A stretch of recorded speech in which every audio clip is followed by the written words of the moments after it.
وطر کے بعد کیا تہجد کی نماز پڑھ سکتے ہیں؟ سنا ہے کہ وطر پڑھنے کے بعد کوئی بھی نفل پڑھنا مکروہ ہے، کیا تہجد کی نماز بھی نہیں پڑھ سکتے؟ بنت طالب کراچی سے۔ رسول اللہ صلی اللہ علیہ وسلم کا ارشاد ہے، اجعلوا آخر صلاتکم وطرا، وطر کو سب سے آخری نماز بناؤ۔ اس بیس پر بہت سے علماء کی رائے ہے کہ وطر سب سے آخر میں پڑھنا چاہیے اور وطر کے بعد کوئی نفل نہیں ہے، اور ہمارے شیخ حضرت مفتی رشید احمد صاحب رحمہ اللہ کا موقف بھی یہی ہے، اور احسن الفتاوی میں اس پر بڑا زبردست مدلل رسالہ بھی ہے۔ لیکن ناجائز کوئی بھی نہیں کہتا، یعنی افضل ہے کہ وطر سب سے آخر میں پڑھے جائیں، لیکن وطر اگر کسی نے پہلے پڑھ لی ہے تو اس کے بعد بھی نفل پڑھنا بھی جائز ہے اور نماز پڑھنا بھی جائز ہے، کچھ بھی پڑھ سکتے ہیں، ناجائز نہیں ہے، افضل ہے، افضل کہ سب سے آخر میں۔ ناجائز نہیں ہے کیونکہ نبی صلی اللہ علیہ وسلم سے تو ثابت ہے صحیح سند سے کہ آپ نے وطر کے بعد 2 رکعت پڑھے ہیں، تو راجح یہی ہے کہ وہ 2 رکعت بھی وطر سے پہلے پڑھ لیں آپ، لیکن کوئی پڑھ لے تو ناجائز نہیں ہے۔ خاص طور پر جس کو یہ امید نہ ہو کہ تہجد میں میری آنکھ کھلے گی، وہ اگر وطر چھوڑ کے سو جائے گا اور رات کو آنکھ نہ کھلی تو وطر قضا ہو جائیں گے، اور وطر کی نماز واجب ہے۔ آپ صلی اللہ علیہ وسلم کی صحیح حدیث ہے اس بارے میں، من لم یوتر ان اللہ زادکم صلاۃ الا وہی الوتر، اللہ نے ایک اور نماز ہمارے لیے بڑھا دی اور وہ وطر ہے۔ تو وطر کے وجوب کے بڑے مضبوط دلائل ہیں، بہت سخت تاکید ہے وطر کی، تو اس کو آپ قضا نہیں کر سکتے۔ تو اگر رات کو آنکھ کھلنے کا خوف نہ ہو کہ پتہ نہیں آنکھ کھلے گی نہیں کھلے گی، تو پھر آپ کو چاہیے کہ عشاء کی نماز کے ساتھ ہی وطر پڑھ لیں، پھر اگر آنکھ کھلتی ہے تو تہجد بھی پڑھیں، تہجد کو ضائع نہ کریں۔ تو بہتر یہی ہے کہ وطر سب سے آخر میں ہو، لیکن پہلے پڑھ لیے تو بھی بلا کراہت، بغیر کسی کراہت کے نماز پڑھنا جائز، اس میں کوئی مکروہ نہیں ہے۔ تہجد کا وقت کب سے کب تک ہے؟ کیا تہجد فجر کی سنت سے پہلے کبھی بھی پڑھ سکتے ہیں یا اس کا کوئی بھی وقت فکس ہے؟ ارباس انصاری انڈیا سے۔ دیکھیں، عشاء کے بعد تہجد کسی بھی وقت پڑھی جا سکتی ہے، لیکن سب سے زیادہ فضیلت والا وقت رات کا آخری تہائی حصہ ہے، یعنی عشاء کے بعد اور صبح صادق کے ٹائم کو 3 حصوں میں ڈیوائیڈ کر دیں برابر برابر، تو جو آخری تہائی ہوگا وہ سب سے بہتر وقت ہے تہجد کا۔ تو وہ نہیں ہو سکتا تو کبھی بھی سونے کے بعد اٹھ کے تہجد پڑھ سکتے ہیں، آدھی رات کو بھی۔ بہتر ہے کہ نیند لیں، سونے کے بعد اٹھنا یہ تہجد کا افضل وقت ہے، اور اس کی بھی توفیق نہیں ملتی تو سونے سے پہلے بھی پڑھی جا سکتی ہے، لیکن سب سے افضل ہے آخری حصہ۔ پھر چلو آخری میں نہیں پڑھتے لیکن تھوڑی نیند لینے کے بعد اٹھ کے پڑھ لیتے ہیں، یہ بھی غنیمت ہے۔ یہ بھی نہیں ہوتا چلو عشاء کے بعد پڑھ لو۔ رات کے آخری حصے میں تہجد پڑھیں یا دعا کریں؟ رات کے آخری حصے میں تہجد کی نماز پڑھنا سب سے افضل بتایا گیا ہے، تو اگر فجر کی نماز سے 1 گھنٹہ پہلے تہجد کی نماز شروع کی جائے، پھر کچھ دیر تک درود شریف پڑھنے کے بعد دعا کی جائے، تو کیا یہ نماز پڑھنے اور دعا کی قبولیت کے لیے بہترین وقت ہوگا؟ اقصی حبیب انڈیا سے۔ جی، سب سے بہترین وقت رات کا آخری حصہ ہی ہے، تہجد کا بھی اور دعا کا بھی۔ تہجد کا تو ہے، قرآن میں جگہ جگہ ثابت ہے، نبی صلی اللہ علیہ وسلم کا اپنا معمول بھی ہے کہ عام طور پر آپ رات کے آخری حصے میں نماز پڑھتے تھے، اور دعا کے لیے بھی حدیث میں آتا ہے کہ اللہ تعالیٰ رات کے آخری حصے میں آسمان دنیا کی طرف آ کے صدائیں لگاتے ہیں، حل من مستغفر اغفر لہ، کوئی ہے مجھ سے گناہوں سے توبہ کرنے والا میں اس کے گناہوں کو معاف کروں، حل من مسترزق ارزق لہ، کوئی ہے روزی طلب کرنے والا کہ میں اس کو روزی دوں۔ تو اس لیے آپ اگر یہ معمول بنائیں تو بہت اچھا معمول ہے، کچھ وقت تہجد میں گزاریں اور پھر باقی وقت دعا میں گزاریں۔ تہجد کی نماز سنت ہے یا نفل؟ تہجد کی نماز سنت ہے یا نفل؟ صادق رفیق انڈیا سے۔ دیکھیں، یہ سنت یا نفل یہ ٹرمز ہیں، اصطلاحات ہیں جو ایک دوسرے کے معنی میں بھی استعمال ہوتی ہیں۔ نفل کہتے ہیں اضافی نماز جو فرض نہ ہو، اس لحاظ سے تو تہجد نفل نماز ہے، لیکن ہر نفل پر نبی صلی اللہ علیہ وسلم نے پابندی نہیں کی ہے، اہتمام نہیں کیا ہے، تو جو وہ نوافل جن کا آپ صلی اللہ علیہ وسلم نے اہتمام کیا یا آپ ان کو پڑھا کرتے تھے تو ان کو سنت کہا جاتا ہے۔ تو اس لیے تہجد اس لحاظ سے نفل ہے کہ فرض واجب نہیں ہے، لیکن اس لحاظ سے سنت ہے کہ محض ایک عام نوافل کی طرح اس کی فضیلت نہیں ہے، بلکہ آپ صلی اللہ علیہ وسلم کی عادت تھی، تو اس لحاظ سے یہ سنت ہے۔ تو بہتر لفظ اس کے لیے سنت ہی ہے، اور یہ عام سنت نہیں ہے، اس کی بے پناہ فضیلت ہے۔ قرآن مجید میں اللہ نے اہل جنت کی جہاں بھی صفات بیان کی ان میں تہجد کا بھی عموماً ذکر کیا ہے، جیسے قرآن مجید میں آتا ہے کہ الذین یبیتون لربہم سجدا وقیاما، ہمارے جو نیک بندے ہیں وہ راتوں کو ہمارے سامنے سجدہ اور قیام کرتے ہیں۔ اور سورہ سجدہ میں اللہ تعالیٰ کے ارشاد ہے تتجافى جنوبهم عن المضاجع يدعون ربهم خوفا وطمعا، کہ ہمارے نیک لوگوں کے پہلو رات کو بستروں سے جدا ہو جاتے ہیں اور اپنے رب کو پکارتے ہیں خوف اور امید سے۔ تو یہ ساری چیزیں ہیں۔ نبی صلی اللہ علیہ وسلم نے ایک صحابی کے بارے میں فرمایا کہ فلاں کتنا ہی اچھا ہے، کاش وہ تہجد پڑھ لیتا۔ تو اس طرح کی روایات ہیں۔ تو آپ صلی اللہ علیہ وسلم نے عبداللہ بن عمر کے بارے میں فرمایا، ان کو وصیت کی، ان کے بارے میں صحابی سے فرمایا کہ یہ تہجد کا اہتمام کریں تو کیا ہی خوب ہے۔ عبداللہ بن عمر فرماتے ہیں اس کے بعد سے میں نے کبھی تہجد نہیں چھوڑی ہے۔ تو ایسی بہت ساری روایات ملتی ہیں۔ سورہ مزمل کا پورا دوسرا رکوع ہے ہی تہجد سے متعلق۔ ان ربک یعلم انک تقوم ادنی من ثلثی اللیل ونصفہ وثلثہ وطائفۃ من الذین معک واللہ یقدر اللیل والنہار، کہ آپ پوری رات تہجد نہیں پڑھ سکتے، آپ کو دن میں یعنی آپ کے جو ساتھی ہیں ان کو مزاربت بھی کرنی ہے، دنیا کے معاملات بھی نمٹانے ہیں، دن میں بعض دفعہ جہاد بھی کرنا ہے، تو آپ رات کا کچھ حصہ اٹھ جائیے، آپ بھی اور آپ کے ساتھی بھی۔ تو بہت ہی اہتمام ہے۔ اور فقرؤوا ما تیسر منہ، اور اس میں جتنی تلاوت ممکن ہو آپ اللہ کے سامنے کھڑے ہوں اور قرآن کی تلاوت کیجیے۔ تو یہ اتنی ساری احادیث، اتنی ساری روایات سے علماء کہتے ہیں کہ بہت زیادہ محرومی کا باعث ہے یہ عمل کہ ایک آدمی تہجد نہ پڑھتا ہو۔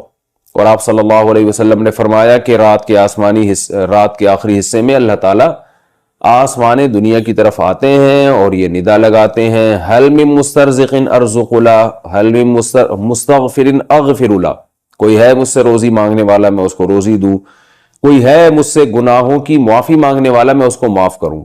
تو اس لیے رات کو جلدی سونا چاہیے، اور تہجد میں رات کے آخری حصے میں جو تہجد کا ٹائم ہے، جو سب سے اچھا ٹائم ہے، ویسے تو کسی بھی وقت رات کو پڑھی جا سکتی ہے، لیکن سب سے افضل ٹائم ہے کہ آپ سوئیں اور سونے کے بعد رات کے آخری حصے میں اٹھیں اور اس وقت راز و نیاز کریں، اللہ کے سامنے دعائیں مانگیں۔ بہت زیادہ اس وقت دعائیں قبول ہوتی ہیں اور نماز کا بہت ثواب ہوتا ہے۔ ان قرآن الفجر کان مشہودا۔ تہجد کے بعد کچھ دیر سونا کیا سنت ہے؟ راشد صاحب لاہور سے پوچھتے ہیں، جب ہم تہجد کے لیے اٹھتے ہیں اور تہجد کے بعد تھوڑی دیر کے لیے لیٹ جاتے ہیں تو لیٹ جانا سنت ہے یا سو جانا سنت ہے، اور یہ سنت ہے یا نہیں، اس بارے میں رہنمائی فرمائیں۔ جی ہاں بھائی، سنت ہے۔ رسول اللہ صلی اللہ علیہ وسلم تہجد کی نماز کے بعد کچھ دیر ہلکی نیند لیا کرتے تھے، کیونکہ وہ وقت تھوڑا سا ہی ہوتا ہے، تو تھوڑی دیر آپ سویا کرتے تھے۔ جب حضرت بلال اذان کہتے تھے، فجر کا وقت داخل ہوتا تھا، تو نماز سے تھوڑی دیر پہلے آپ آرام فرمایا کرتے تھے۔ قرآن کہہ رہا ہے اقیم الصلاۃ لدلوک الشمس۔ پیچھے قرآن نے تذکرہ کیا کہ رسول اللہ صلی اللہ علیہ وسلم پر اتنا زیادہ مشرکین کا دباؤ ہے کہ قرآن کہتا ہے کہ اگر ہم آپ کو ثابت قدم نہ رکھتے تو آپ بھی ان کی طرف مائل ہو جاتے۔ ظاہر ہے بہت سخت دباؤ اور جبر ہے آپ کے اوپر، تو ایسے موقع پہ ایسا کام کرنے کی ضرورت ہے جس سے آپ کو ثابت قدمی ملے اور اللہ کا قرب حاصل ہو۔ تو اس کا سب سے بہترین طریقہ قرآن کہتا ہے نماز ہے۔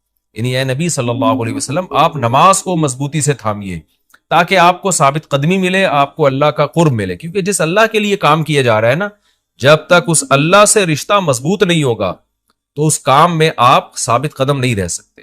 اور اللہ سے رشتہ مضبوط کرنے کا سب سے بڑا ذریعہ نماز ہے۔ اس لیے قرآن کہتا ہے اقیم الصلاۃ، آپ نماز قائم کیجئے، لدلوک الشمس، سورج کے ڈھلنے کے وقت۔ سورج کب ڈھلتا ہے؟ جب بالکل بلندی پہ جا کے ڈھلنا شروع ہوتا ہے تو ظہر کا وقت شروع ہوتا ہے، الی غسق اللیل، رات کے اندھیروں تک۔ یعنی اس میں 4 نمازیں آ گئیں۔ سورج جب ڈھلتا ہے نا، بالکل بلندی پر ہوتا ہے، تھوڑا سا ڈھلتا ہے ظہر کا وقت، مزید ڈھلان پیدا ہوتی ہے عصر کا وقت، مزید ڈھلتا ہے مغرب کا وقت، اور پھر الی غسق اللیل، سورج تو غائب ہو جاتا ہے مغرب کے بعد، پھر رات کے اندھیرے میں یعنی عشاء کا وقت۔ وقرآن الفجر، اور فجر کے وقت میں، فجر کے تلاوت کے وقت میں۔ تو قرآن میں اشارہ کر دیا کہ اصل تلاوت کا وقت ہے ہی فجر کا۔ آج بعض اماموں کو ہم نے دیکھا فجر میں بڑی مختصر تلاوت کرتے ہیں، یہ بالکل غلط ہے۔ سنت ہے فجر میں طوال مفصل، یعنی سورہ حجرات سے لے کے سورہ بروج تک کی جو لمبی لمبی صورتیں ان کو تلاوت کیا جائے۔ تو فجر کے قرآن کے وقت بھی آپ نماز قائم کیجئے۔ ان قرآن الفجری، بے شک فجر کا جو قرآن ہے، فجر میں جو تلاوت ہے، کان مشہودا، اس میں حاضر ہوتے ہیں۔ کون حاضر ہوتے ہیں؟ حدیث سے پتہ چلتا ہے فرشتے۔ فجر کا وقت اتنا مبارک وقت ہے جب اس میں امام صاحب قرات کرتے ہیں اور لوگ ہاتھ باندھ کے پیچھے امام کی قرات سنتے ہیں، ایک خاص سکینت نازل ہوتی ہے اللہ کی طرف سے، اور فرشتے بھی اس تلاوت میں نازل ہوتے ہیں۔ صحیح حدیث سے یہ بات ثابت ہے کہ فرشتے جو تبدیل ہوتے ہیں نا ان کے آنے جانے کا وقت اور فجر اور عصر میں ہے، وہ جو فجر میں فرشتے آتے ہیں انسان کی حفاظت کے لیے، لہو معقبات من بین یدیہ ومن خلفہ یحفظونہ من امر اللہ، بہت ساری مخلوق اس کائنات میں ایسی ہے جہاں تک سائنس نہیں پہنچی اور ہو سکتا ہے قیامت تک پہنچ ہی نہ سکے، وہ انسان کی عقل سے بالاتر ہے وہ مخلوق، اور یہ بھی ممکن ہے پہنچ جائے سائنس ترقی کر کے۔ وہ مخلوق انسان کو نقصان پہنچانے کی کوشش کرتی ہے، تو اس مخلوق سے بچانے کے لیے جن میں جنات ہیں سر فہرست، ان سے بچانے کے لیے اللہ نے فرشتوں کا انتظام کیا ہے۔ تو حدیث میں آتا ہے صبح و شام، قرآن سے بھی یہ بات ثابت ہے، صبح و شام فرشتوں کی باریاں چینج ہوتی ہیں اور وہ ہماری حفاظت کے لیے اللہ کی طرف سے متعین ہوتے ہیں۔ تو ان کی جو حاضری ہے ان فرشتوں کی وہ فجر کے وقت میں ہوتی ہے، اور یہ بھی حدیث سے ثابت ہے کہ بہت سے فرشتے صرف تلاوت سننے کے لیے زمین پہ اترتے ہیں۔ تہجد کے بارے میں حدیث میں آتا ہے کہ جب کوئی شخص تہجد میں قرآن کی تلاوت کرتا ہے تو فرشتے آنا شروع ہوتے ہیں اور اس کے جو ہے نا لبوں پہ اپنے منہ کو رکھ لیتے ہیں اس کی تلاوت کو چکھنے کے لیے، اتنا فرشتوں کو لطف محسوس ہوتا ہے تہجد کی تلاوت میں، اور پھر وہ تانتا بناتے بناتے جو ہے نا ایک دوسرے پہ سوار ہوتے ہوتے آسمان کی بلندیوں تک پہنچ جاتے ہیں۔ تو فجر کی نماز میں بھی یہ فضیلت ہے۔ تو آگے اللہ فرماتے ہیں کہ اللہ نے فجر کی نماز کی فضیلت کو بیان کیا، آگے اللہ فرماتے ہیں وَمِنَ اللَّيْلِ، یہ تو 5 نمازیں ہو گئیں، یہ تو ساری امت پہ فرض ہیں، لیکن رات کے کچھ حصے میں فَتَہَجَّدْ بِهِ کا مطلب اس حصے میں آپ نے تہجد پڑھنی ہے، نافلۃ لک، اے محمد صلی اللہ علیہ وسلم، یہ آپ کے لیے اضافہ ہے۔ کیا مطلب؟ یا تو نبی صلی اللہ علیہ وسلم پہ 6 نمازیں فرض تھیں، یعنی 5 فرض کے علاوہ تہجد بھی فرض تھی، تو اس لیے قرآن نے کہہ دیا کہ امت پہ تو 5 فرض ہیں نافلۃ لک، لیکن یہ تہجد آپ کے لیے اضافی ہے، یعنی آپ پر 6 نمازیں فرض ہیں۔ ایک مطلب تو یہ بھی ہو سکتا ہے، اور جو علماء اس کے قائل ہیں کہ نہیں نبی پر تہجد فرض نہیں تھی، تو ان کے نزدیک اس آیت کی تفسیر یہ ہوگی کہ یہ آپ کے لیے ایک اضافہ ہے اللہ کے قرب حاصل کرنے کا، یعنی 5 نمازیں تو پڑھنی ہی پڑھنی ہے، لیکن آپ اللہ کے قرب کے لیے ایک اضافی چیز بھی آپ کو دی جا رہی ہے تاکہ آپ کے درجات اور زیادہ بلند ہو۔ تو ایسی صورت میں یہ صرف نبی کے ساتھ خاص نہیں ہے، کیونکہ خطاب نبی سے چل رہا ہے اس لیے اللہ نے کہہ دیا آپ کے لیے اضافہ، ورنہ حقیقت میں پوری امت کے لیے یہ اضافہ ہے۔ آگے اللہ فرماتے ہیں عَسَىٰ أَن يَبْعَثَكَ رَبُّكَ، امید ہے کہ آپ کو آپ کا رب پہنچا دے مقام محمود تک۔ یہ مقام محمود کیا ہے؟ شفاعت کبریٰ، یعنی تمام پیغمبر نبی کے پاس آئیں گے کہ آپ سفارش سے آغاز کریں، یعنی سفارش کا آغاز آپ سے ہوگا، پھر آپ صلی اللہ علیہ وسلم سفارش کریں گے۔ تو یہ ایک سب سے اونچا مقام ہے جو اللہ قیامت کے دن رسول اللہ صلی اللہ علیہ وسلم کو دے گا، اور جس سے آپ کی تمام پیغمبروں پر فضیلت ثابت ہو جائے گی کہ جب تک آپ کی طرف سے شفاعت کی ابتدا نہیں ہوگی کوئی اور پیغمبر سفارش نہیں کریں گے۔ تو اللہ نبی صلی اللہ علیہ وسلم کو تسلیاں دے رہا ہے کہ یہ مشرکین کا جو آپ کے اوپر بے پناہ دباؤ ہے، جبر ہے، آپ اس میں تسلی رکھیے، آپ نماز قائم کریں اور تہجد کی پابندی کریں، اللہ نے آپ کو بہت بڑا آگے چل کے مقام دینا ہے۔ تو چونکہ نبی صلی اللہ علیہ وسلم بھی بشر تھے نا، مشرکین کے دباؤ کی وجہ سے آپ بھی ایک پریشانی میں آتے تھے، تو اس لیے اللہ آپ کو ثابت قدم رکھنے کے لیے آپ صلی اللہ علیہ وسلم کو یہ خوشخبریاں سنا رہا ہے کہ آپ نے اپنا اس عمل کو فوکس کرنا ہے، نماز اور تہجد کو، تاکہ آپ کا اللہ سے قرب رہے، اور اللہ آپ کو خوشخبری دے رہا ہے کہ امید ہے آپ کا رب آپ کو بہت بڑے مقام تک پہنچا دے۔ رہا مسئلہ مشرکین کی دھمکیوں کا کہ یہ پوری کوشش کر رہے ہیں کہ آپ کو مکہ سے نکال دیں، تو ہم نے تو بتا دیا کہ یہ خود بھی نہیں پنپ پائیں گے، لیکن آپ نے اللہ سے کیا دعا مانگنی ہے؟ وَقُلْ رَبِّ، کہہ دیجئے اے میرے رب، ادخلنی مدخل صدق، مجھے مکہ میں داخل کیجئے مرغوب داخلہ، اچھا داخلہ، اور مجھے مکہ سے نکالیے بھی اچھے طریقے سے، یعنی اچھا نکلنا ہو میرا، ایسا نکلنا جس کے نتائج اچھے ہوں۔ اس میں اشارہ ہے کہ آپ صلی اللہ علیہ وسلم کو مکہ سے نکالنے پر مجبور کیا جائے گا، اور ایک وقت آئے گا کہ آپ مکہ سے نکلیں گے۔ تو اللہ اپنے حبیب صلی اللہ علیہ وسلم کو پہلے سے دعا سکھا رہے ہیں کہ آپ اللہ سے دعا مانگیں، اللہ جب میں نکلوں تو میرا داخلہ بھی اچھے طریقے سے ہو اور میرا نکلنا بھی اچھے طریقے سے ہو، یعنی پسندیدہ نکلنا ہو۔ سوال پیدا ہوتا ہے نکلنے کا عمل تو پہلے ہے اور مکہ میں داخلے کا عمل بعد میں، تو نکلنے کا تذکرہ پہلے ہونا چاہیے کہ اللہ مکہ سے مجھے اچھی طریقے سے نکال، اور مکہ میں مجھے داخل بھی اچھے طریقے سے کرنا، تو داخلے کا تذکرہ پہلے کیوں؟ تو اس میں بلاغت کا ایک نقطہ ہے کہ پیغمبر کا بنیادی مقصد وہ ہدف ہے جو پیغمبر دنیا میں لے کے آئے ہیں، تو اس کی آغاز تو مکہ سے کرنا ہے جس میں آپ کو بھیجا گیا، جو ابراہیم علیہ السلام کا شہر ہے، جہاں بیت اللہ ہے، اسلام کا مرکز تو اس جگہ سے بننا ہے. تو اس جگہ سے اگر نکالنا ہی مقصد ہے تو یہ جگہ تو رہ گئی نا پھر، جو ابراہیم علیہ السلام کا مرکز اور ابراہیم علیہ السلام کی دعائیں تھیں. تو اس لیے اصل مقصد تو یہ کہ مکہ میں داخل میں اچھے طریقے سے ہوں، جو پیغمبر کا مقصد تھا دنیا میں آنے کا، مکہ فتح کر کے داخل ہوں، یہاں مجھے غلبہ ملے، اور یہاں میرا جب داخلہ ہو تو ایسا داخلہ جس کو میں پسند کروں. یہ جو ابھی میں مکہ میں کہیں سفر سے جا کے واپس آتا ہوں، یہ داخلہ وہ داخلہ نہیں ہے جو میں چاہتا ہوں. تو چونکہ مکہ سے نکلنا مقصد نہیں ہے، نکالا اس لیے جا رہا ہے تاکہ داخلہ ایک طاقت کے ساتھ ہو اور اچھے طریقے سے داخلہ ہو، اس لیے اس داخلے کا تذکرہ پہلے کیا جا رہا ہے.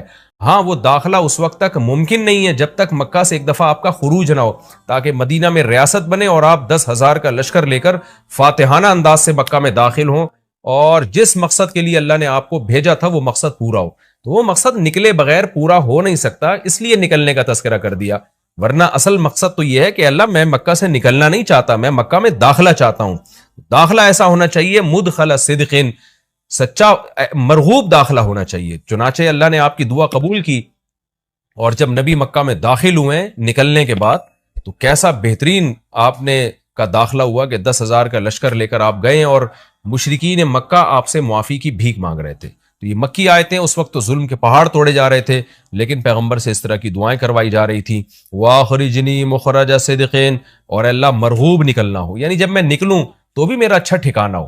چنانچہ آپ کا نکلنا بھی بڑا اچھا ہوا کہ پورا مدینہ آپ کے استقبال میں کھڑا ہوا تھا، اور طلع البدر علینا من ثنیۃ الوداع، یہ جو ترانے ہیں یہ مدینہ کی بچیاں آپ کے استقبال میں پڑھ رہی تھی. تو آپ کا نکلنا بھی اچھا ہوا، یعنی مدینہ میں داخلہ جو مکہ سے نکل کے، اور پھر جو مکہ میں آنا وہ تو اس سے بھی زیادہ عزت اور شان کے ساتھ ہوا. وَاجْعَلْ لِي مِن لَّدُنْكَ سُلْطَانًا نَصِيرًا، اور اللہ تو بنا دے میرے لیے اپنے پاس سے زبردست طاقت جس میں میری مدد ہو، غلبہ دے دے مجھے مشرکین پر.